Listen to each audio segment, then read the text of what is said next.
Fala galera, bem-vindos a mais um Sonoridades. O episódio de hoje está internacional. A gente segue entrevistando grandes artistas da música pop internacional. O papo de hoje é com o Jake Shears, vocalista do Scissor Sisters, que está em carreira solo, veio recentemente para o Brasil agora, na Parada Gay, para fazer palcos de shows divulgando o disco Last Man Dancing, né, que lançou ali pós-pandemia, o disco dançante, festeiro. A gente falou disso tudo. O papo está na íntegra agora, então espero que vocês curtam, compartilhem e façam chegar quem tem que chegar. Tamo junto. First of all, thanks so much for your time. Yeah, of course. Thanks for having me. Yeah, real pleasure to talk with you since I'm a huge fan of your work. Thank you very much. Thank you. It's very sweet. So the first question is a little obvious, but since this is not your first time that you're coming to Brazil, and you already know that we are kind of crazy people. So what are your expectations? I wouldn't say crazy, but loving and sweet and fun. I'm so excited to come back to Brazil. I've been dying to come back. Scissor Sisters played Sao Paulo about it must have been 2011. And it's pretty funny because our guitar player, Del Marquis, on that trip, met his husband there.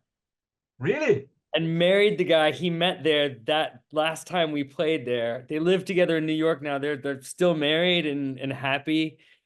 But it's pretty funny. So the last time we went there, one of the Scissor Sisters met their husbands. So it's an especially special trip for him. But I'm really excited to come back. I've been dying to come back for a long time. And I'm looking forward to just hanging out as well. I've made it so I can have some fun as well as sing some songs. Yes, and this is kind of a pocket show, is correct? Yeah, I heard that's what y'all call it there is pocket shows. Yeah, it'll be a pocket show. It'll be simple, easy, fun, high energy, good outfit.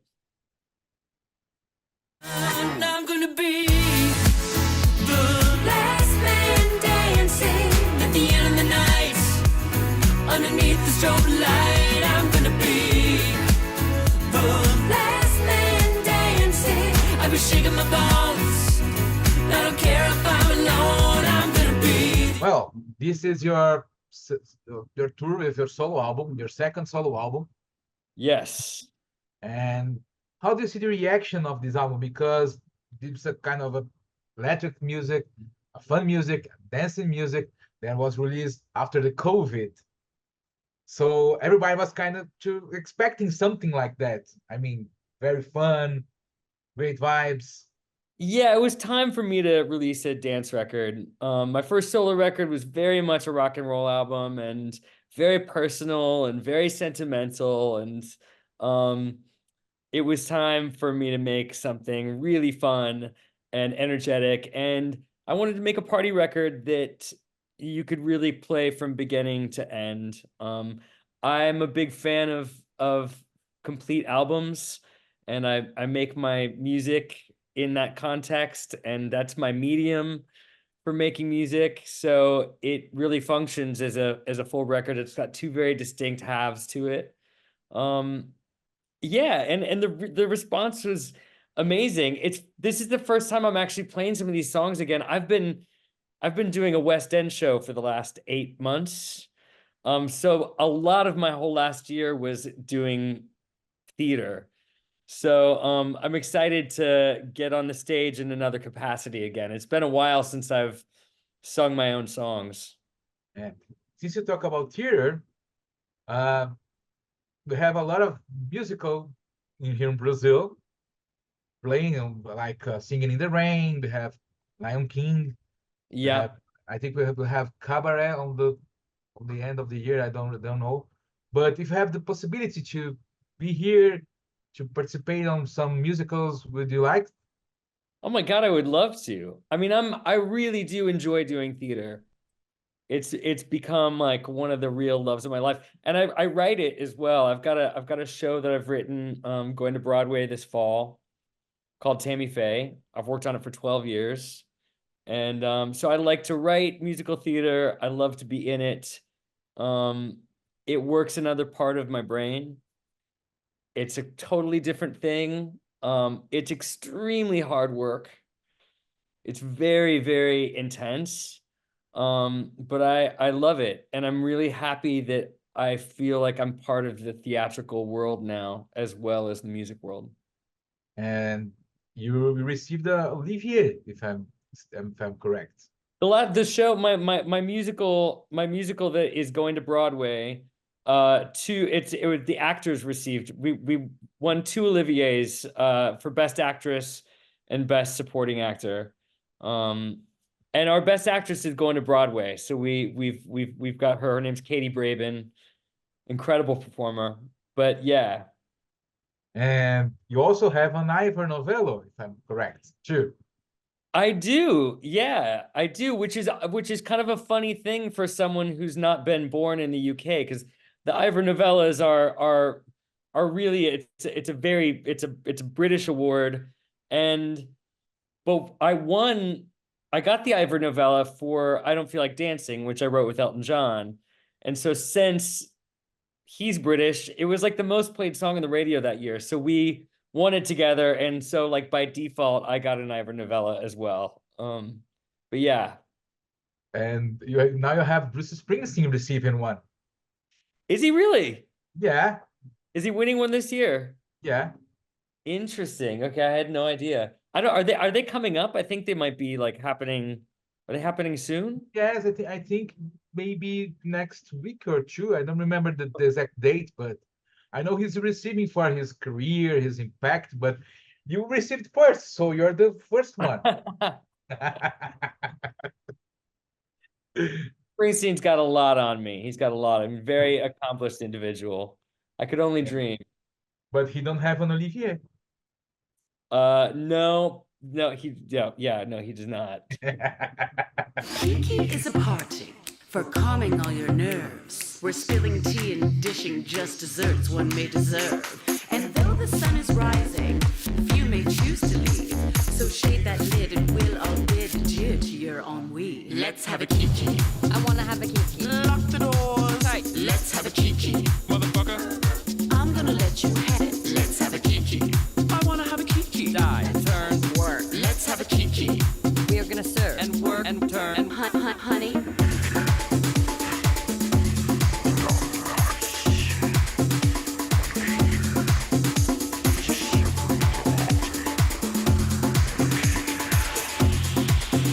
Oh, what a wonderful kiki. Well, I'm going back to your album because your album is so fascinating. I start to play it and I couldn't stop to listen. It's a great album. It's Thank one of you. my favorite albums. Thank you. I'm glad that you like it. Yeah, and you have a lot of partners on this album also. Yeah, there's a lot of collaborators. So how do you mix those collaborations? How was the production, the composition? What can you tell? Yeah, I like to make music with my friends. I like to work with people that I really enjoy working with. There's a German producer named Pois, Alex Rita, that is a longtime collaborator, and he really kind of oversaw the whole record. A buddy of mine, Leshev, and I wrote a lot of these songs together. Kylie Minogue's on it. This song called Voices. It's our first duet we've ever done together. Big Frida from New Orleans. I'm not sure if you know who I don't know if Brazilians know who Big Frida is, but Big Frida is sort of the queen diva of bounce music, which kind of has a lot in common with funk. I was just listening to Anita. I was just listening to Funk Generation. Yeah. I heard it was really big down there right now. And it kind of has a lot in common with bounce music. It was very cool. Anyways, but yeah, Big Frida's on it. I've got one of my best friends, Amber Martin, who's an incredible, incredible singer, does lead vocals on one of the songs. It's important to me, especially in my solo stuff, to surround myself with people that I care about, with other artists that I care about. I feel like all music is a collaboration. For me, I never make music alone. I would never make music alone. Making music alone sounds awful to me. The reason why I make music is to hang out with people and spend time with people and spend time with people that I love. And and the making of the music is the best part. So collaborations are very important to me, and this record, I feel like, has that sort of feeling on it. It to me, it feels like me and a bunch of my friends. And that's how, yeah, that's kind of how I wanted it to feel. And how do you craft your songs? Because when you listen to like too much music, it's kind of a vibe that is growing up. I mean, you're entering the road, the start of the journey, and then you have the second song already on the journey, but always getting bigger, and then you have the soft time. Do you think like it's a roller coaster, or do you have Yeah, I mean, I really think about albums being like, I craft my records to be like a ride, I think is a great analogy. And I spend a lot of time on the albums I make, especially this one and the first solo record. Like, I spend a lot of time on them. I don't rush anything. I mean, it takes me years to sort of figure out how it all fits together. But everything's very intentional and crafted. The record has two different sides to it, so it's like you get all the pop songs kind of on the first half, and the you get more of like a dance journey on the second half of it, and all the songs are connected. But yeah, it's all, I mean, I spend a lot of time on it. I spend a lot of time, and everything's very considered. And I'm a stickler for production. Like, I always want my stuff to just sound really, really, really good, and have a lot of just candy. I love ear candy. I love just little things that you only hear once or off in the distance, or I spend a lot of time on that stuff. Too much music playing in the streets. Too much music that can never pay. Too much music for me, yeah, yeah. One more for the road. You better know. And one thing that I heard about your album is that it tells a story about people who wants to get connected after the COVID and start to party and start to, spread good vibes around the world. I don't know if you agree with that, but it sounds for me a very solar album. Yeah, I think when I think, oh yikes, sorry about that. It's okay. I think when I was making it, there was a lot of it that I was making, by collaborating long distance with people, but yeah, I was making it by myself at moments, and having that sort of longing and desire to be with other people and to experience good times again. And I think that's in the record. I wouldn't deny that's it's definitely there. I never wanted to like focus on that though with this album. I never wanted to kind of like say it was born from that place, but yeah, I mean, it's just the reality of the situation. Yeah. And nowadays you have AI that's recording music, writing music, creating videos. How do you see this technology? Do you think it's good, it's bad? I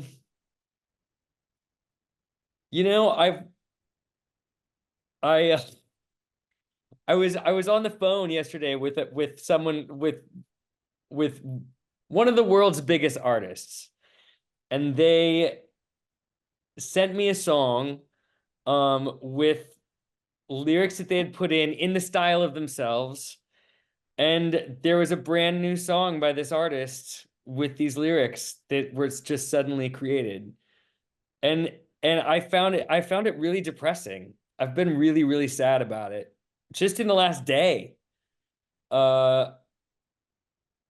Yeah, it makes me want to like it makes me want to go hide under a rock. I don't know. I feel like there's an element of it that is As humans, our creativity is an inherent thing about us, and a very special thing about being human. And I feel like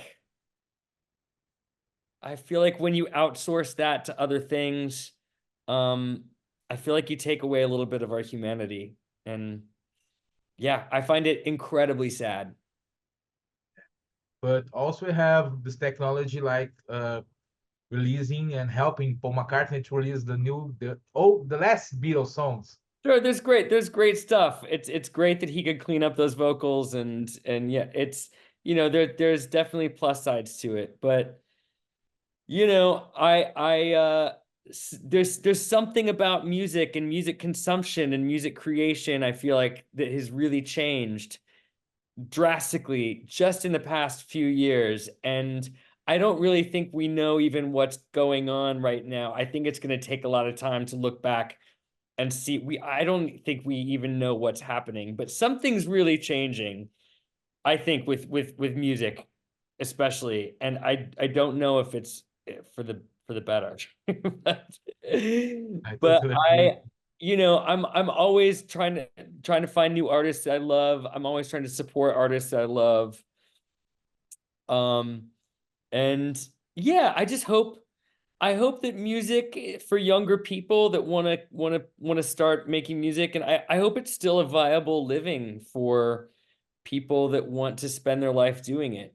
You know, that's my hope. I hope too.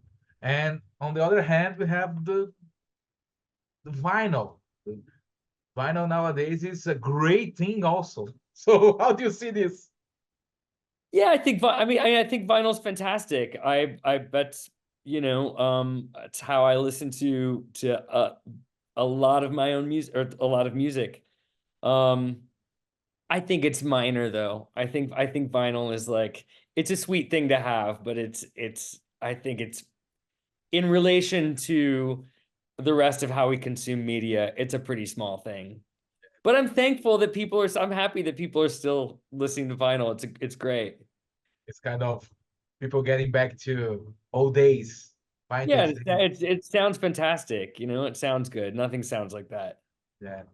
And you have to choose a partner, a Brazilian partner to record something. Who should be and why? Uh, God, would it be like Gloria Groove or something? I saw Gloria Groove here last year, and she was amazing. Um, yeah, fantastic performer, and a lot of fun. How's that? Great choice. I like it. I like it. Great choice. Great choice. Great choice. And if you have to encapsulate your entire career in one album of your album, what should be and why? If you have to present someone who lives in Mars, Yeah. you know, If you had to present somebody who lives on Mars, like just one of my albums, yes, and why? which record would it be? Yeah, you have to choose. It's your choice.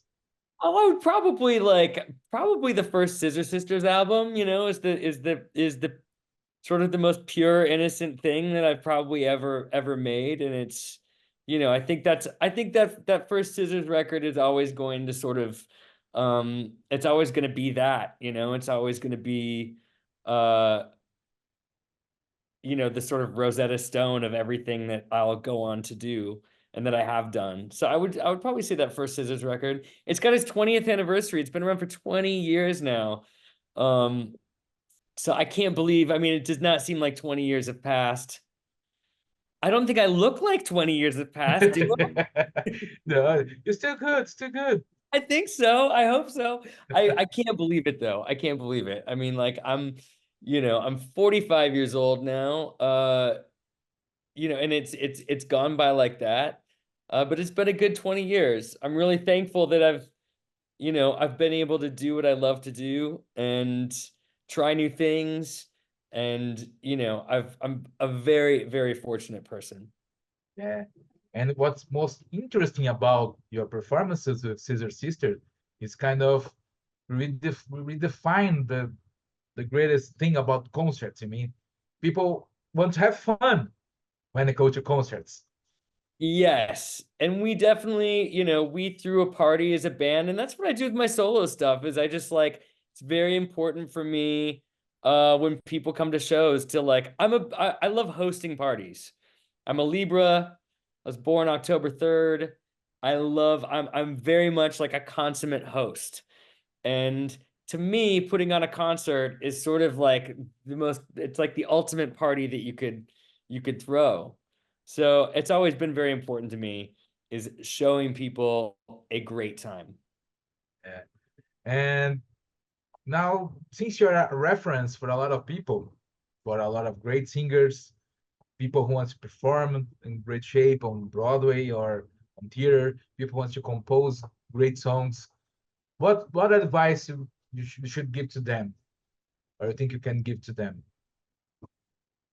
What advice would I give to them? I think just creating stuff with whatever abilities that you have.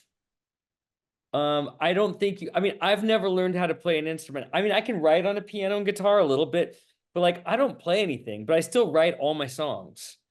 So it's like I'm really sorry. Hang on one second. Hang on. Okay, no problem. Hey there, you can just leave it in front of my door. Give me promo for Brazil. Okay, I'm so sorry about that. Okay, it's okay. It I happens. apologize. It's actually my costume for the shows this week. It Out here. happens. It happens. It happens. Also, I really love your shirt. Thank Beautiful you. shirt. Beautiful shirt. Thank you. It's Aries. I love the shirts they make. I'm always getting their stuff. Yeah, beautiful shirt. I like a little color. Yeah, yeah. Since you talk about your costumes, Scissor Sisters and you in your solo career always have bright costumes, very colored costumes. It's like I have to say, it's like to party, like to spread good vibes and everything.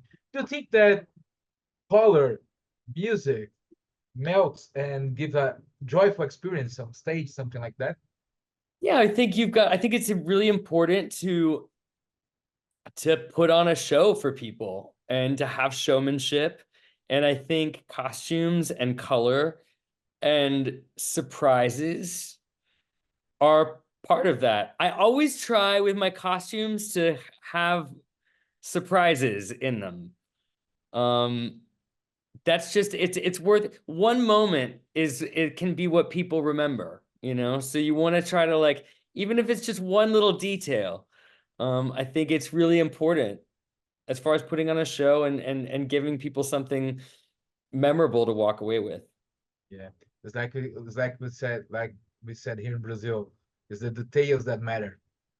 Exactly. It's the details that matter. Yeah, I agree. I would agree with that. And I think it should be my last question, if it's okay for you. Yeah.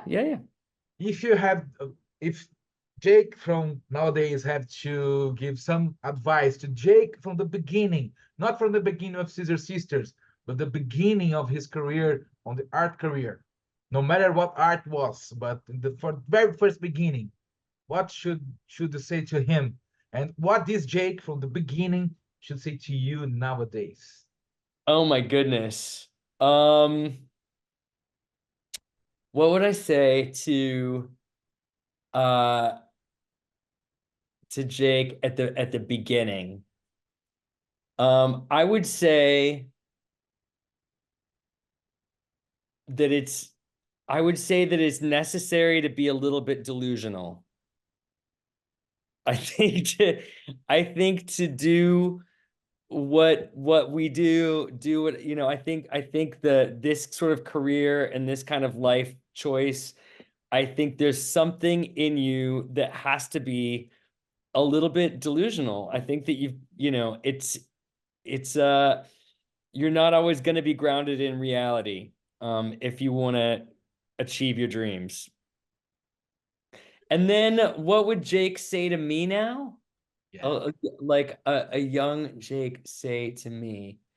I probably like, how'd you get so old? like, like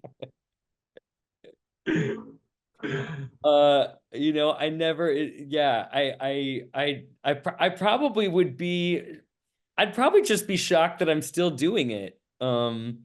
You know, and I hope to still do what I do for a long time. I keep having visions of like, you know, Iggy Pop is one of my heroes, and I just love that Iggy Pop is still out there doing what he does because he loves to do it.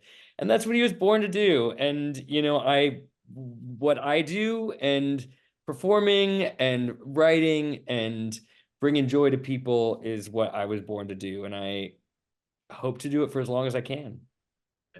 Hope to. Jake, thanks so much for your time. Yeah, you're welcome. Thank you for your time.